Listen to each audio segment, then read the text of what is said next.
Di sebuah pekan kecil di Melaka, terdapat sebuah gerai mie bakso yang terkenal. Gerai itu terletak di tepi jalan utama berhampiran stesen bus. Jadi setiap hari gerai itu sentiasa dipenuhi pelanggan. Papan tanda gerai itu ringkas, hanya tertulis mie bakso daging segar encik bakar. Jangan pandang rendah, karena barisan pelanggan sangat panjang sehingga melimpah ke kaki lima. Ramai yang sanggup menunggu lama hanya untuk semangkuk mie panas dari gerai ini. Orang ramai sering berkata bahwa bakso encik bakar rasanya unik, kelezatannya melekat di lidah, kuahnya beraroma, baksonya kenyal tetapi lembut. Ringkasnya, ia membuatkan sesiapa sahaja ketagih, daripada pelajar universiti, pemandu taksi, pekerja pejabat, hingga penjawat awam di kawasan itu. Semua pernah mencoba dan jatuh cinta. Malah, ada pelanggan tetap yang datang dari negeri lain setiap minggu hanya untuk makan di sini. Namun, di sebalik pujian dan kesibukan itu ada sesuatu yang tersembunyi yang tidak pernah terlintas di pikiran pelanggan. Sesuatu yang menggemparkan seluruh bandar. Pada mulanya, semuanya kelihatan normal. Encik Bakar dikenali sebagai seorang yang mesra, peramah, dan rajin bekerja.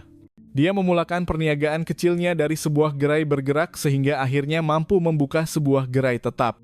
Ramai yang mengagumi kisah kejayaannya karena hanya dengan menjual mie bakso, dia dapat membiayai pengajian anak-anaknya sehingga tamat university. Tetapi kemudian, kabar angin mula tersebar. Seorang penduduk kampung yang pernah bekerja di dapur gerai itu untuk tempoh yang singkat berkata, "Saya selalu heran setiap kali diminta membeli daging di pasar. Encik Bakar selalu berkata tidak perlu. Dia kata ada pembekal tetap yang menghantar pada waktu malam." Kata-kata itu pada mulanya dianggap remeh karena siapa yang akan mengesyaki gerai mie yang paling terkenal di bandar itu. Tetapi, lama-kelamaan, perkara-perkara kecil mula menimbulkan persoalan. Sebagai contoh, harga mie bakso yang dijual oleh Encik Bakar agak murah berbanding gerai lain, walaupun kualiti dan rasanya sangat baik. Dan tiada siapa yang tahu dengan pasti dari mana daging yang digunakan untuk membuat bakso itu berasal. Apabila ditanya, Encik Bakar hanya tersenyum dan menjawab, "Daging segar, sudah tentu. Pembekal tetap saya sudah berpuluh-puluh tahun." Kesyakwasangka semakin meningkat apabila seorang pelajar Fakulti Teknologi Makanan yang sering makan di gerai itu menjadi ingin tahu. Namanya Amir. Dia mula memerhatikan tekstur bakso dengan teliti. Pada pendapatnya, ada sesuatu yang berbeza. Serat dagingnya tidak seperti daging lembu sama sekali. Pada mulanya, dia teragak-agak, takut itu hanya perasaannya sendiri. Tetapi, selepas mencoba berkali-kali, kesyakwasangka itu tidak dapat dihentikan. Malam itu, selepas pulang dari gerai, Amir memberitahu rakan sebiliknya, Danish. "Aku rasa bakso tuh bukan daging lembu betul," katanya sambil menunjuk ke arah semangkuk mie yang dibeli. Rakannya ketawa, "Kau nih banyak sangat berpikir, semua orang suka, tak ada masalah pun." "Tapi, coba tengok nih," Amir menunjuk ke arah cebisan bakso yang dibelah dua. "Teksturnya pelik, aku kena buktikan." Kata-kata itu menjadi titik permulaan perjalanan untuk membongkar rahasia besar. Rahasia yang bukan saja mengejutkan Amir, tetapi juga seluruh bandar. Keesokan harinya, kesyakwasangka Amir semakin memuncak. Dia tidak dapat berhenti memikirkan semangkuk mie yang dimakannya semalam. Sebagai seorang pelajar Fakulti Teknologi Makanan, dia biasa menganalisis tekstur, bau, dan komposisi makanan. Dan ada sesuatu yang tidak masuk akal tentang bakso Encik Bakar. Jika ia daging lembu betul, mengapa seratnya tidak sama dengan contoh daging lembu yang pernah aku kaji di Makmal? Amir bergumam sendirian. Di university, dia mula menceritakan perkara ini kepada pensyarahnya, Puan Rosita, seorang pakar makanan yang dihormati. "Puan, saya syak bakso di gerai terkenal di bandar kita tidak dibuat daripada daging lembu," kata Amir. "Teksturnya berbeza, rasanya terlalu kuat sehingga hampir tidak normal." Puan Rosita berkerut, "Amir, berhati-hati apabila bercakap tentang makanan yang populer. Tuduhan tanpa bukti boleh menjadi berbahaya. Tetapi, jika kamu benar-benar ingin tahu, buat kajian. Ambil sampel dan uji di Makmal. Itu cara yang paling selamat dan betul." Nasihat itu diingati dengan baik oleh Amir. Dia segera merancang. Malam itu, dia kembali ke gerai mie Encik Bakar sekali lagi, tetapi kali ini dengan niat yang berbeza. Dia memesan semangkuk dan diam-diam memasukkan 2-3 biji bakso ke dalam bekas kecil yang dibawa dari rumah. Pada masa itu, dia melihat dapur kecil di belakang gerai. Tidak ada aktiviti yang mencurigakan, hanya beberapa pekerja yang sibuk menghidangkan. Tetapi, Amir terpandang sesuatu yang pelik. Ada sebuah pintu kecil yang menuju ke bilik simpanan yang sentiasa tertutup rapat. Malah, ia dikunci. Sedangkan biasanya, gerai mie biasa tidak mempunyai bilik simpanan khusus. Selepas membawa pulang sampel, Amir menjalankan ujian di Makmal University dengan cara yang mudah. Dia coba membandingkan jumlah protein dan tekstur serat dengan daging lembu sebenar. Hasil awal mengejutkannya. Bukan daging lembu sebenar, bisiknya dengan terkejut. Ada sesuatu yang berbeza. Ini campuran. Tapi, dicampur dengan apa? Amir mula mencatat, coba meneka. Ayam? Macam tak mungkin. Kambing pun bukan. Ikan lagilah jauh berbeza. Ada kemungkinan ini adalah daging yang lebih murah atau bahkan daging yang tidak populer digunakan untuk membuat bakso. Kesyakwasangka semakin menebal. Keesokan harinya, dia kembali makan di gerai itu sekali lagi. Kali ini, dia sengaja mengajak dua orang rakannya, Danish dan Sarah, untuk mencoba. Korang rasa macam mana? Amir bertanya selepas mereka makan beberapa biji bakso. Danish menjawab, sedap juga. Tapi, bila fikir-fikir balik, macam kenyal sangat. Tak macam bakso, daging lembu biasa. Sarah menambah, aku pun rasa macam ada rasa pelik di hujung lidah. Macam bukan daging lembu betul. Amir mengangguk dengan lebih yakin.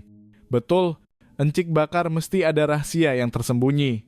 Malam itu, Amir membuat keputusan yang tegas.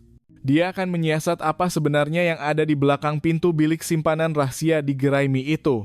Tindakan berani yang dia tidak sadar akan membawa kepada pembongkaran skandal besar di bandar kecil itu. Amir tidak dapat tidur malam itu. Dalam kepalanya, hanya soalan yang sama berulang-ulang. Sebenarnya, apa yang encik bakar sembunyikan di belakang pintu bilik simpanan itu? Keesokan harinya, dia berniat untuk pergi ke gerai mie pada waktu yang lebih lewat daripada biasa. Gerai itu hampir tutup, hanya tinggal beberapa pelanggan terakhir. Asap dari kuah masih berkepul-kepul, aroma rempah memenuhi udara.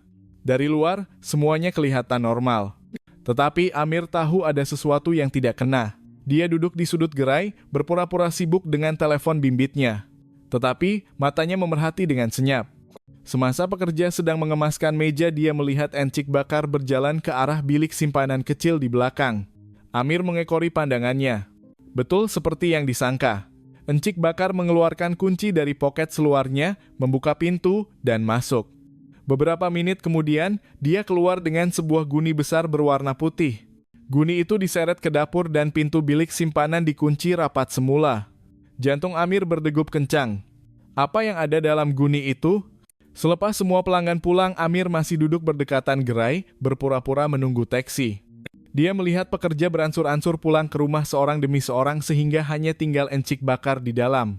Dari belakang kaca berdebu, Amir melihat bayangan encik bakar samar-samar sedang sibuk di dapur, seolah-olah sedang mengisar sesuatu. Apabila jam menunjukkan pukul 11 malam, gerai itu sunyi sepi. Lampu depan gerai dipadamkan, hanya tinggal cahaya dari dapur. Amir membuat keputusan untuk bertindak. Dia berjalan perlahan ke arah belakang gerai, mencari ruang untuk mengintip. Dari tingkap kecil yang ternganga separuh, dia dapat melihat apa yang ada di dalam dapur. Di atas meja besar, guni putih itu dibuka. Ketulan daging berwarna gelap kehitaman sedang dicincang. Amir membulatkan mata. Bentuknya tidak seperti daging lembu yang pernah dilihatnya di pasar. Warnanya pucat, seratnya kasar, dan bau yang keluar dari dapur berbeza. Pedas, menyengat hidung. Bukan bau daging lembu segar. Mustahil itu daging lembu, Amir berbisik dengan wajah tegang. Tiba-tiba, pintu bilik simpanan di dalam dapur dibuka sekali lagi. Dari situ, encik bakar berjalan keluar dengan penimbang besar. Dia meletakkan daging itu di atas penimbang, mencatat sesuatu di dalam buku nota, dan kembali mengisar daging. Bunyi mesin pengisar bergemuruh, mengisar daging itu menjadi campuran halus. Amir menunduk serta-merta takut ditangkap. Dia merasakan peluh sejuk mengalir di pelipisnya. Semuanya menunjuk ke arah yang sama. Bakso itu tidak menggunakan daging lembu sepenuhnya. Tetapi, Amir masih tidak dapat mengesahkan daging apa. Dia tahu jika ingin membongkar rahasia ini, dia perlu masuk lebih dalam. Dia perlu melihat apa yang ada di dalam bilik simpanan itu dengan matanya sendiri. Dengan niat yang kukuh, Amir berbisik kepada dirinya sendiri, malam esok aku mesti menyelinap masuk ke dalam bilik simpanan itu. Malam berikutnya, langit gelap dan jalan-jalan di bandar kecil itu mulai sunyi. Amir menyediakan segala-galanya pada petang itu. Dia membawa lampu suluh kecil, buku nota, dan kamera telepon bimbit yang dicas penuh. Kali ini, dia tidak hanya mengintip, tetapi berniat untuk menyelinap masuk ke dalam bilik simpanan gerai mie encik bakar. Gerai itu tutup pada hampir tengah malam seperti biasa. Lampu depan gerai dipadamkan, hanya tinggal cahaya samar dari dapur di belakang. Amir menunggu dengan sabar di seberang jalan, memerhatikan pergerakan. Apabila semua pekerja pulang, dia melihat encik bakar menutup pintu besar dan kembali masuk ke dapur seorang diri. Beberapa menit kemudian, bunyi mesin pengisar kedengaran sekali lagi. Raungan itu bercampur dengan bunyi logam yang diketuk. Itulah peluang keemasan Amir. Dia menyeberang jalan dengan berhati-hati dan menyelinap ke lorong sempit di sebelah gerai. Di situ, ada pintu kecil yang menuju ke halaman belakang yang tidak dikunci. Dengan langkah yang ringan, dia tiba di belakang gerai. Bilik simpanan kecil itu berada di hadapannya. Pintu besi kelabu kelihatan kuat dan tahan lasak. Ada mangga tergantung. Amir menelan air liur. Dia sudah menjangkakan akan ada mangga. Jadi, sejak petang, dia sudah menyediakan dawai halus. Dengan jari yang menggeletar, dia coba membuka mangga. Masa yang mendebarkan berlalu selama beberapa menit. Bunyi mesin pengisar dari dapur membantu menutup bunyi geseran dawai. Sehingga akhirnya, klik, mangga terbuka. Amir menarik nafas lega, cepat membuka pintu dan masuk ke dalam. Sebaik sahaja masuk, bau pedas menyengat hidung. Udara di dalam bilik simpanan itu sejuk, lembab, dan berbau busuk seperti darah bercampur dengan daging yang disimpan lama. Lampu suluh kecilnya menyorot kerak kayu yang menyimpan guni putih. Ada beberapa peti ais beku di sudut bilik. Dengan berhati-hati, Amir membuka sebuah guni. Matanya membulat. Di dalam guni itu penuh dengan ketulan daging berwarna pucat keperangan. Bukan merah segar seperti daging lembu. Teksturnya kasar, seratnya tebal, dan baunya sangat berbeza. Amir cepat mengeluarkan telepon bimbitnya dan mengambil gambar sebagai bukti. Dia membuka guni yang lain. Kandungannya sama. Kemudian, dia mengumpul keberanian untuk membuka sebuah peti ais beku. Apabila penutup peti diangkat, udara sejuk mencucuk hidungnya. Di dalam ada timbunan daging yang lebih besar disusun bertindih. Dipotong menjadi kepingan dan dibalut dengan plastik jernih tanpa label. Jantung Amir berdegup semakin kencang. Ini bukan daging lembu, pasti, bisiknya. Tetapi, sebelum dia menutup peti ais kembali seperti sedia kala, tiba-tiba kedengaran bunyi tapak kaki semakin dekat. Pintu dapur dibuka. Cahaya lampu menembusi bilik simpanan. Suara garau encik bakar kedengaran dari luar. Siapa di dalam? Amir terkejut sehingga lampu suluh hampir terlepas dari tangannya. Dia cepat memadamkan lampu suluh, menahan nafas di dalam gelap. Tapak kaki encik bakar semakin dekat. Pintu bilik simpanan mula berbunyi berdecit seolah-olah dibuka. Pintu bilik simpanan perlahan-lahan terbuka. Bunyi engsel yang bergeser kedengaran jelas di telinga Amir membuatkan bulu romanya meremang. Dalam gelap, dia coba menahan nafas dan membuat dirinya sekecil mungkin di belakang timbunan guni daging. Cahaya lampu dari dapur masuk memperlihatkan sebahagian daripada bilik. Bunyi tapak kaki yang berat kedengaran. Itu sudah pasti bunyi kasut encik bakar. Tadi siapa yang berani-berani buka pintu bilik simpanan tengah-tengah malam nih? Dia bergumam dengan nada rendah tetapi menyimpan kemarahan. Amir memegang telepon bimbitnya dengan erat. Di dalam skrin masih terpapar gambar guni dan ketulan daging yang baru diambilnya beberapa menit yang lalu. Tangannya berpeluh, jantungnya berdegup seperti gendang perang. Jika tertangkap kali ini, habislah dia. Encik bakar berjalan semakin dekat, memeriksa guni satu demi satu. Bunyi plastik bergeser kedengaran apabila dia menyentuh guni. Amir memejamkan mata, berharap identitinya tidak akan ditemui. Tetapi malangnya, seekor tikus berlari keluar dari celah guni, menyebabkan guni di sebelah Amir bergerak sedikit. Siapa tuh? Suara encik bakar meninggi, dia cepat berpaling ke arah guni yang bergerak. Amir terkejut, tanpa berpikir panjang, dia melompat keluar dari tempat persembunyiannya dan berlari ke arah pintu bilik simpanan. Encik bakar terkejut tetapi cepat mengejar. Berhenti, kau siapa? Dia menjerit. Situasi menjadi kelam kabut. Amir berjaya berlari keluar dari bilik simpanan, tetapi pintu besi berbunyi kuat apabila dihempas. Dia berlari sepantas yang mungkin melalui halaman belakang ke lorong sempit. Encik bakar mengejar dengan tapak kaki yang berat, tercungap-cungap. Mujur Amir lebih tangkas. Dia melompat melepasi tembok rendah, berlari melalui lorong gelap dan menuju ke jalan utama.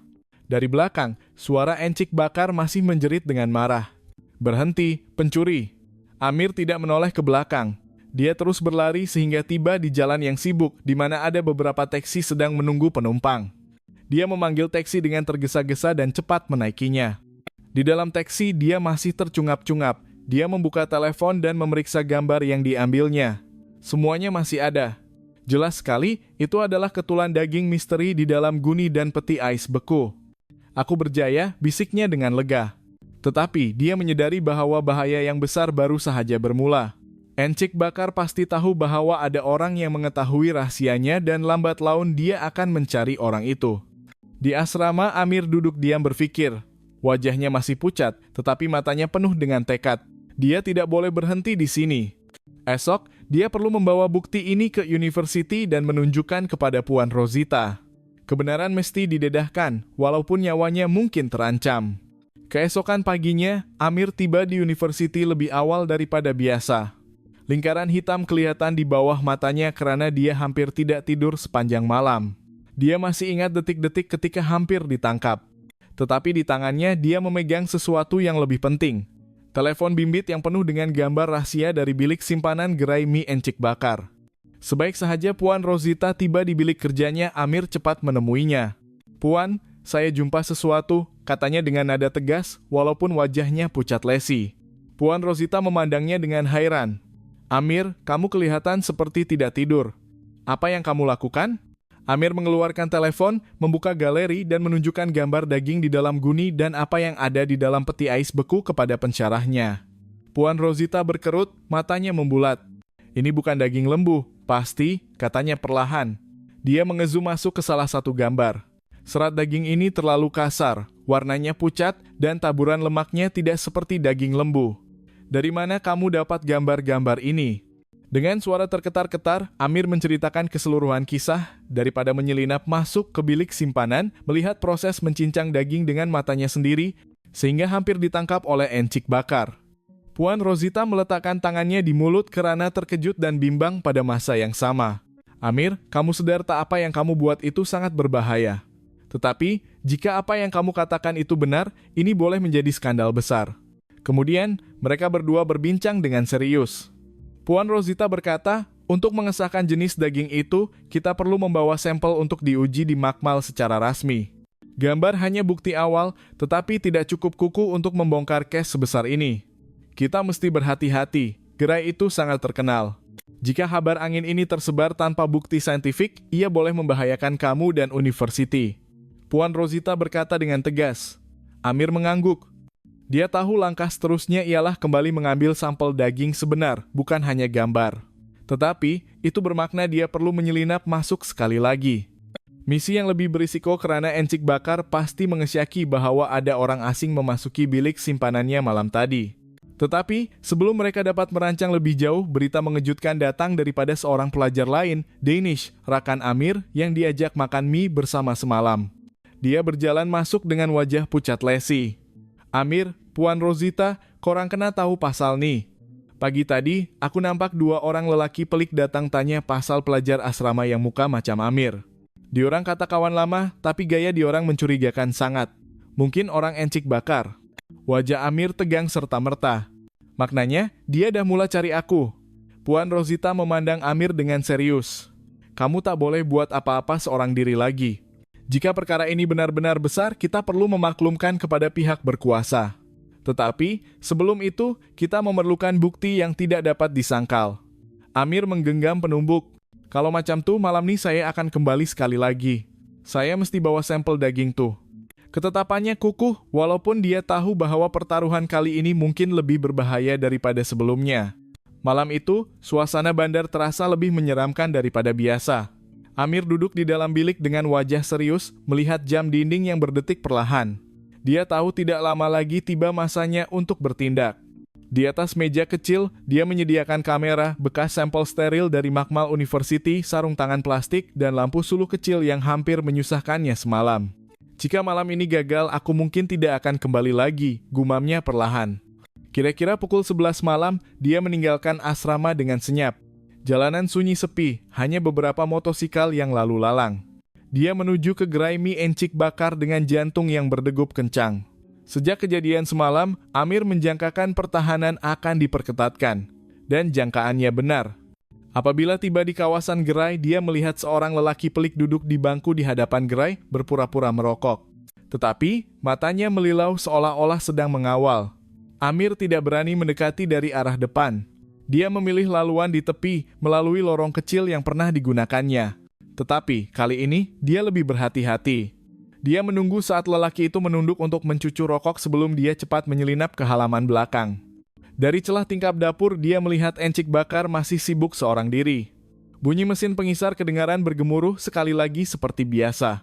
Itu adalah tanda bahwa daging lot baharu sedang diproses. Amir menahan nafas dan menunduk berdekatan bilik simpanan. Pintu besi itu kini dikunci dengan mangga baharu yang lebih besar, tetapi dia sudah bersedia. Dari poket bajunya dia mengeluarkan dawai yang lebih tebal. Tangannya menggeletar semasa coba membuka mangga. Sementara itu, bunyi mesin pengisar di dapur adalah satu-satunya yang membantu menutup bunyi aktivitinya. Masa berlalu selama beberapa menit dalam ketegangan sehingga akhirnya, klik, mangga terbuka sekali lagi. Dia cepat masuk ke dalam bilik simpanan. Bau busuk menyengat hidungnya lebih kuat daripada semalam. Guni masih bertimbun dan peti ais beku masih berfungsi, mengeluarkan bunyi berdengung. Amir tidak berlengah, dia memakai sarung tangan dan membuka sebuah guni. Dia mengambil sekeping daging kecil dengan berhati-hati dan memasukkannya ke dalam kotak sampel steril. Dia juga mengambil sedikit sampel dari peti ais beku. Baru saja selesai menutup kotak sampel, tiba-tiba kedengaran bunyi tapak kaki dari luar. Lebih daripada seorang. Amir tergamam. Suara lelaki pelik yang merokok sebentar tadi kedengaran dengan jelas, sedang bercakap dengan Encik Bakar. "Encik, saya nampak bayangan orang menyelinap ke belakang gerai tadi." Tak mustahil dia dah kembali. Suara Encik Bakar berdesir rendah penuh dengan kemarahan. Jika dia berani kembali, malam ini dia takkan dapat keluar lagi. Amir membeku. Jantungnya berdegup semakin kencang. Dia tahu jika dia tidak keluar sekarang, dia mungkin terperangkap di dalam bilik simpanan ini. Saat-saat terasa berlalu dengan perlahan. Dari belakang timbunan guni, Amir mendengar bunyi tapak kaki semakin dekat ke arah bilik simpanan dengan jelas. Kotak sampel daging sudah ada di dalam poketnya. Tetapi, jika dia ditangkap sekarang, semuanya akan berakhir. "Encik, biar saya tengok pintu belakang dulu," suara lelaki pelik kedengaran. Amir terkejut. Dia cepat memadamkan lampu suluh dan membongkok, coba mencari jalan keluar lain. Tetapi, malangnya, bilik simpanan ini hanya mempunyai satu pintu. Dindingnya diperbuat daripada konkrit yang kukuh, tidak ada tingkap. Satu-satunya jalan keluar ialah pintu yang orang-orang itu sedang berdiri. Adakah aku betul-betul terperangkap? Fikirnya. Pintu bilik simpanan mula bergegar. Ada orang coba membuka mangga. Tetapi karena dia sudah membuka mangga, pintu terbuka lebar serta-merta. Cahaya lampu menyinari, menampakkan bayangan dua orang lelaki dengan jelas. Macam mana pintu nih boleh terbuka? Lelaki pelik itu bertanya dengan nada curiga. Encik Bakar berjalan beberapa langkah. Pandangannya melilau ke seluruh bilik. "Aku tahu kau ada di dalam nih," dia menjerit. "Serahkan kamera tuh sebelum aku heret kau keluar sendiri." Amir menahan nafas sedalam-dalamnya. Tubuhnya melekap rapat dengan dinding. Tetapi, dia tahu dia akan ditemui tidak lama lagi. Dalam keadaan terkejut, matanya terpandang sesuatu, lubang pengudaraan kecil di sudut atas bilik simpanan. Cukup besar untuk tubuhnya yang kurus meloloskan diri. Tetapi, ia berada tinggi dari tanah, hampir 3 meter. Tanpa berpikir panjang, dia berlari perlahan ke arah rak kayu dan memanjat dengan tergesa-gesa. Guni-guni bergerak, beberapa jatuh mengeluarkan bunyi gedebuk. Dia ada di situ. Seorang lelaki menjerit. Amir tidak menghiraukan. Dengan tenaga yang tersisa, dia melompat, memegang lubang pengudaraan. Jari-jarinya mencapai tepi besi berkarat. Dia coba menarik dirinya masuk dengan susah payah. Encik Bakar dan 2 orang pekerjanya coba menangkapnya, tetapi sudah terlambat. Amir meloloskan diri melalui lubang pengudaraan separuh badan. Kemudian dia berguling jatuh ke atas tanah di luar bilik simpanan. Tubuhnya terasa sakit-sakit, tetapi dia bangun berdiri serta-merta. "Kejar dia!" Encik Bakar menjerit dari dalam. Amir berlari sepantas mungkin menembusi kegelapan di lorong. Tercungap-cungap, kakinya menggeletar, tetapi dia tidak boleh berhenti. Di belakang, bunyi tapak kaki yang berat mengejar. Suara orang-orang itu semakin dekat, tetapi nasib masih menyebelahinya. Dari jauh, dia dapat melihat cahaya lampu jalan yang lebih terang, menandakan dia sudah hampir sampai ke jalan utama. Dia mempercepatkan langkah, melompat melepasi pagar buluh sehingga akhirnya tiba di jalan utama yang masih ada kendaraan lalu lalang. Dia cepat melambai ke sebuah beca yang kebetulan lalu. "Bang, cepat, ada orang kejar saya." Tanpa bertanya banyak, pemandu beca itu cepat memulas pendikit dan beredar. Dari cermin pandang belakang kecil, Amir melihat dua orang lelaki berhenti di tepi jalan, tidak dapat mengejar lagi. Encik Bakar berdiri di belakang mereka, memandang dengan wajah yang penuh dengan kemarahan. Amir memegang kotak sampel di dalam poket jaketnya dengan erat. Walaupun hampir tidak terselamat, dia telah mendapatkan bukti penting di tangannya. Tetapi, kini hanya tinggal selangkah lagi menuju kebenaran. Keesokan harinya, Amir tiba di university dengan wajah yang lesu tetapi penuh dengan tekad. Lingkaran hitam kelihatan di bawah matanya karena kurang tidur. Tetapi, genggaman kotak sampel di tangannya terasa sangat kukuh. Inilah harta berharga yang diperolehnya dengan mempertaruhkan nyawanya. Puan Rosita menunggunya di makmal kecil fakulti. Sebaik sahaja melihat kotak itu, dia menarik nafas lega. "Kamu betul-betul dapatkan?" Tanyanya dengan suara hampir berbisik. Amir mengangguk. "Ya, Puan. 2 sampel. 1 dari guni, 1 lagi dari peti ais beku." Mereka cepat menjalankan ujian awal menggunakan kaedah analisis protein yang mudah. Beberapa menit kemudian hasil perbandingan muncul di skrin komputer. Wajah Puan Rosita tegang serta-merta. "Ini bukan daging lembu. Pasti," katanya perlahan. Jumlah protein dan serat otot sangat berbeza. Amir merasakan darahnya mengalir deras. Maknanya, apa yang saya syaki selama ini adalah benar. Tetapi Puan Rosita memegang tangannya. "Tunggu dulu, kita tidak boleh mengumumkan apa-apa lagi. Kita perlu membawanya untuk diuji lebih lanjut di makmal jabatan kerajaan di bandar untuk mengesahkan jenis daging dengan jelas. Tetapi, jika kita melakukan sesuatu yang salah, ia boleh membahayakan kita semua." Pada petang itu, mereka membawa sampel ke makmal majelis perbandaran. Proses itu mengambil masa yang lama, tetapi keputusan akhir membuatkan semua orang di dalam bilik terdiam. Penganalisis di makmal membuka file hasil ujian dengan wajah serius. "Saya telah memeriksa menggunakan kaedah DNA barcoding. Daging ini tidak mengandungi daging lembu sama sekali," katanya dengan tegas. Amir terkejut. "Tak ada daging lembu langsung?" "Ya," jawab penganalisis itu. "Komposisi utamanya berasal dari daging haiwan lain yang lebih murah, yaitu daging khinzir dan campuran daging yang tidak dapat dikenal pasti sumbernya." "Bilik itu, Sonyi Sepi." Amir menutup mulutnya dengan tangan karena terkejut, sementara Puan Rosita melihat hasil ujian dengan wajah serius. Kebenaran ini pasti akan menggoncang seluruh bandar. Jika perkara ini tersebar, reputasi gerai mie itu pasti akan musnah dan penduduk akan merasa tertipu, kata Puan Rosita. Amir menggenggam penumbuk. "Ini bukan hanya soal reputasi, Puan. Tetapi ini soal kejujuran, soal kesehatan orang ramai. Mereka berhak tahu apa yang mereka makan." Tetapi Puan Rosita mengingatkan bahwa Encik Bakar tidak akan berdiam diri jika maklumat ini bocor. Dia mungkin menjadi sasaran pertama. "Jangan lupa, malam tadi kamu hampir tidak terselamat." Amir menarik nafas dalam-dalam. Walau bahaya sekalipun, kebenaran mesti didedahkan. Jika tidak, beratus-ratus orang akan terus makan mie itu tanpa mengetahui kebenarannya.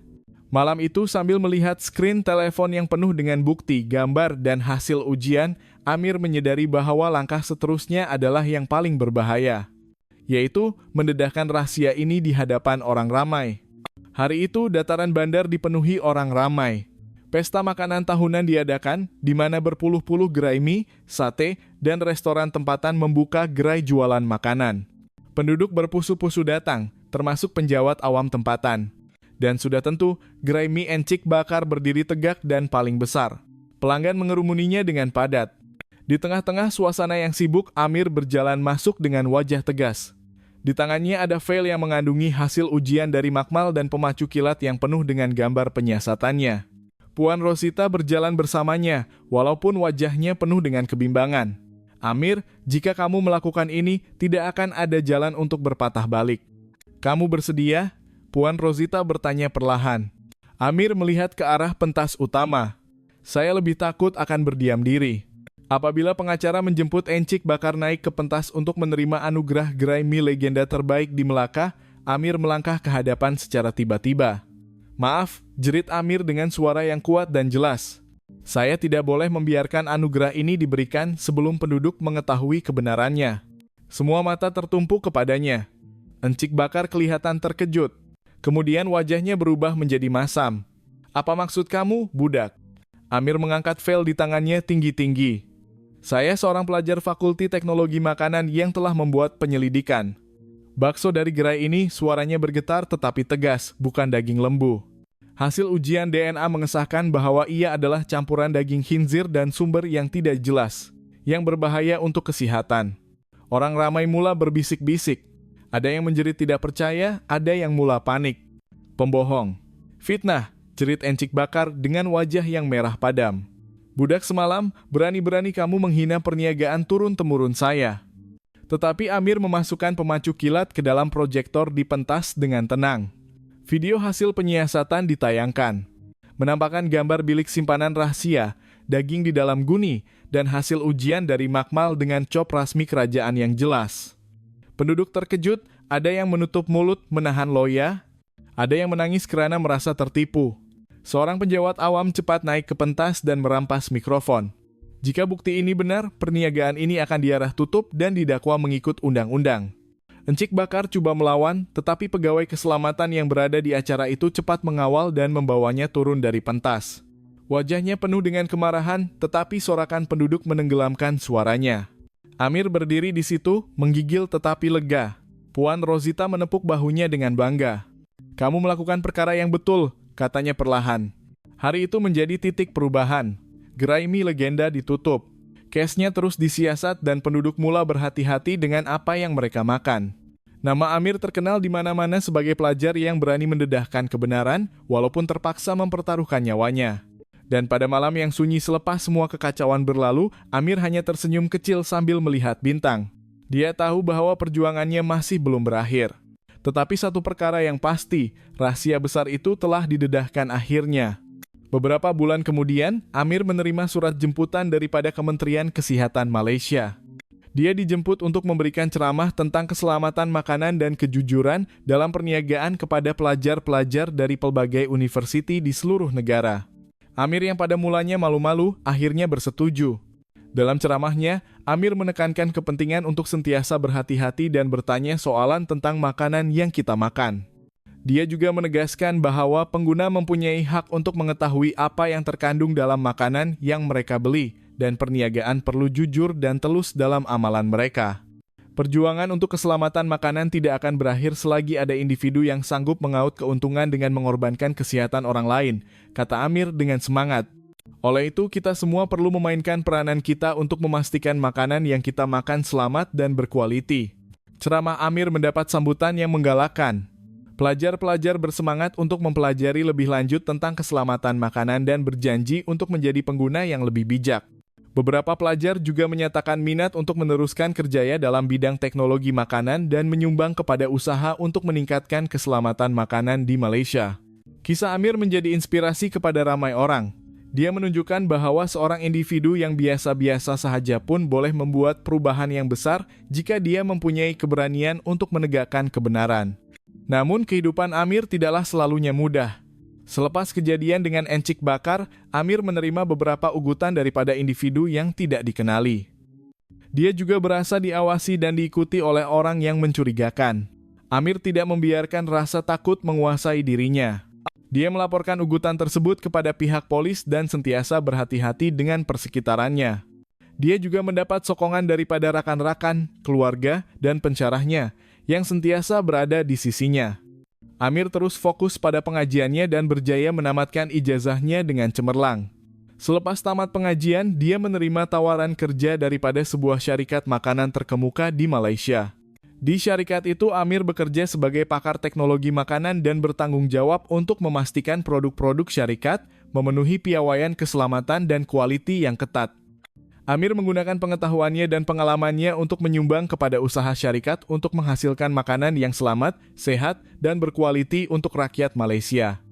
Dia juga terlibat dalam proyek-proyek penyelidikan dan pembangunan untuk mencari cara-cara baru untuk meningkatkan keselamatan makanan. Beberapa tahun kemudian, Amir berkahwin dengan Sarah, salah seorang rakannya yang membantu membongkar rahasia Encik Bakar. Mereka mempunyai 2 orang anak dan tinggal bahagia di sebuah rumah di pinggir Bandar Melaka. Walaupun sudah berkeluarga dan mempunyai kerjaya yang berjaya, Amir tidak pernah melupakan perjuangannya untuk keselamatan makanan. Dia terus aktif dalam pelbagai aktiviti kesukarelawanan untuk mendidik masyarakat tentang keselamatan makanan dan hak pengguna. Amir juga menjadi mentor kepada pelajar-pelajar Fakulti Teknologi Makanan dan berkongsi pengalamannya dengan mereka. Dia menggalakkan mereka untuk berpikir secara kritis, bertanya soalan, dan sentiasa mencari kebenaran. Kisah Amir mie bakso daging haram encik bakar di Melaka menjadi legenda.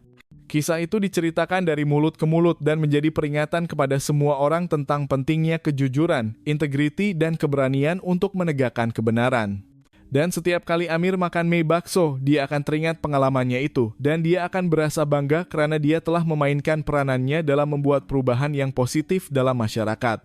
Beberapa tahun berlalu, Amir terus membina kerjayanya dalam bidang teknologi makanan. Dia menjadi pakar yang dihormati dan dicari-cari, bukan sahaja di Malaysia tetapi juga di peringkat antarabangsa. Dia kerap dijemput sebagai penceramah di persidangan dan seminar berkaitan keselamatan makanan di seluruh dunia. Namun, di sebalik kejayaannya, Amir tidak pernah lupa akar umbinya. Dia sentiasa kembali ke Melaka, melawat keluarganya, dan menghabiskan masa di pekan kecil di mana dia membesar. Dia sering berkunjung ke gerai-gerai makanan tempatan, beramah mesra dengan peniaga, dan memastikan mereka mematuhi piawaian kebersihan dan keselamatan makanan. Pada suatu hari, Amir menerima panggilan telepon daripada seorang wartawan yang ingin menulis artikel tentang kisah hidupnya. Wartawan itu tertarik dengan kisah Amir membongkar skandal mie bakso haram encik bakar dan bagaimana ia mengubah hidupnya. Amir bersetuju untuk ditemu bual, tetapi dengan syarat artikel itu tidak hanya memfokuskan pada dirinya. Dia mahu artikel itu menyoroti isu keselamatan makanan secara meluas dan menggalakkan pengguna untuk menjadi lebih bijak dan berhati-hati. Artikel itu diterbitkan dalam sebuah akhbar nasional dan mendapat sambutan yang meluas. Kisah Amir menyentuh hati ramai orang dan mencetuskan perbincangan hangat tentang keselamatan makanan di Malaysia. Beberapa hari selepas artikel itu diterbitkan, Amir menerima surat daripada seorang wanita tua yang tinggal di Melaka. Wanita itu menulis bahwa dia adalah salah seorang pelanggan tetap gerai mie encik bakar. Dia menceritakan bagaimana dia merasa tertipu dan marah apabila mengetahui bahwa mie bakso yang dia makan selama bertahun-tahun sebenarnya tidak halal. Namun wanita itu juga menulis bahwa dia berasa sangat berterima kasih kepada Amir karena keberaniannya membongkar kebenaran. Dia berkata bahwa kisah Amir telah memberikan dia keyakinan untuk lebih berhati-hati dengan makanan yang dia makan dan untuk menyokong perniagaan yang jujur dan telus. Surat itu membuatkan Amir terharu. Dia menyadari bahwa tindakannya tidak hanya mengubah hidupnya, tetapi juga telah memberi impak yang positif kepada kehidupan orang lain. Pada suatu malam yang hening, Amir duduk di beranda rumahnya di Melaka, memandang langit yang dipenuhi bintang. Dia berasa bersyukur atas segala yang telah dia capai dalam hidupnya. Dia mempunyai keluarga yang bahagia, kerjaya yang berjaya, dan dia telah membuat perubahan yang positif dalam masyarakat. Namun, Amir juga sadar bahwa perjuangan untuk keselamatan makanan masih jauh daripada selesai. Dia tahu bahwa masih ada banyak lagi yang perlu dilakukan untuk memastikan semua rakyat Malaysia mempunyai akses kepada makanan yang selamat, sihat, dan berkualiti. Amir berjanji kepada dirinya sendiri bahwa dia tidak akan berhenti berjuang untuk keselamatan makanan. Dia akan terus menggunakan pengetahuannya, pengalamannya, dan pengaruhnya untuk membuat perubahan yang positif dalam masyarakat. Dan di dalam hatinya, Amir tahu bahwa kisah mie bakso daging haram encik bakar di Melaka akan sentiasa menjadi peringatan baginya tentang pentingnya kejujuran, integriti, dan keberanian untuk menegakkan kebenaran, tidak kira apapun risikonya. Karena pada akhirnya, kebenaran akan sentiasa menang.